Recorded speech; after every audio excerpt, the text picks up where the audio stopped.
You were supposed to remember them. Look at you, you probably don't even remember you forgot them. It's not like they've been called, I don't know, one of the most important inventions of all time or anything. You know what they are. Well, you've at least seen them before. Lots of them, actually. Those hard plastic tips at the end of your shoelaces? Heck, you might even be able to see them right now. What were they called again? Apples, Ankylosaurus. I've got it. Aglet. Yes, that's what it is. Aglet, A-G-L-E-T, just like the Phineas and Ferb song that was meant to make sure you'd remember and never forget. Yes, today we're talking about the surprisingly confusing history of one of the greatest inventions to ever grace mankind, specifically the feet of mankind.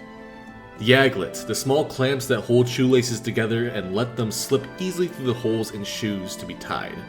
It's a word that traces the origins of its name back to the old French word aglet, meaning needle or pin, which traces back to the word acucula, of Latin origins, as most words do. Originally made out of glass, stone, and metal, there seems to be not much of a consensus in the historical community regarding their origins. These things are old, that much is for certain, but beyond that, not much of the specifics are known. We have evidence of the aglet dating back to the times of the Romans, likely predating them as well, yet what year specifically or in what region of the world is unknown. While aglets of all materials have been in circulation for thousands of years, there seems to be an idea prevailing on the internet that the quote-unquote modern aglet was invented or at least popularized in 1790 by Harvey Kennedy, a British inventor so obscured from history that he doesn't even have a Wikipedia page. Yet, it's his name that first pops up when you ask Google the question. The reasoning why Kennedy is accredited seemingly with this invention is rather unclear. Digging through the sources that reference it, I found that many of these assertions about Kennedy's influence seem to stem from a singular line in an old Scientific American publication. And when I mean old, I mean 110 years old. In the article from March 22nd, 1902, we can read the following.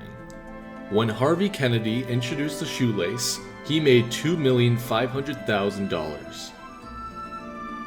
That's it. That's the entire quote. The assertion that Harvey Kennedy created the modern aglet is based on a sentence published a century ago that doesn't even mention the word aglet in it. This brings the question of what did Kennedy truly invent in 1790 when he made the modern shoelace? We know aglets existed before then, and they were even referenced in Shakespeare's Taming of the Shrew. Quote, "Why give him gold enough and marry him to a puppet or an aglet baby, or an old trot with nary a tooth in her head?" While this shows the word was in circulation far before 1790, however, in this case the term aglet baby refers to a childish or doll-like person decorated with aglets, usually on their clothes or other accessories, not likely their shoes. It's almost baffling, it's mind-boggling how little information on the aglet there truly is. Maybe I'm wrong. Maybe there's scores of books on the aglet, from inception to modern day, that I am missing, but I'm worried that's not the case. Perhaps the aglet is too universally essential to have its true origins pinpointed, or perhaps its history has faded over time. We know the origin of the word, we know what they look like, but beyond that, how much of the aglet, a by all means vital invention, how much do we truly know about it? It's almost as if the invention is being forgotten not only by the masses, but by historians as well. And if that's the case, who can be blamed for not remembering it? aglet. Maybe one day we'll truly know what that means.